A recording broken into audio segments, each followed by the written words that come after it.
Hey y'all, come look at this. Hello friends, how are you? So in this video I'm going to give you a trick to authorize the Wi-Fi password of a connected network. Okay, so let us proceed further. First of all, from the taskbar, open Wi-Fi. Okay, actually it is connected to a network. So let us try to find its password. I don't know the password of this Wi-Fi network. So first of all, open your control panel.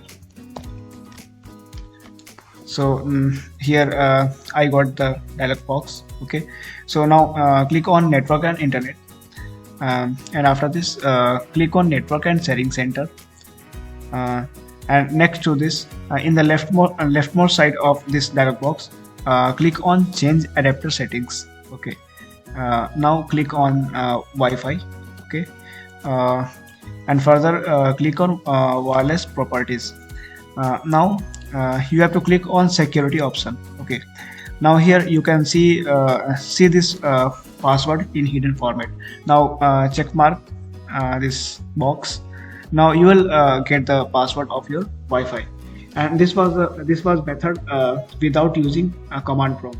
So how was this video? And I hope that this will be fruitful to you. Thank you guys.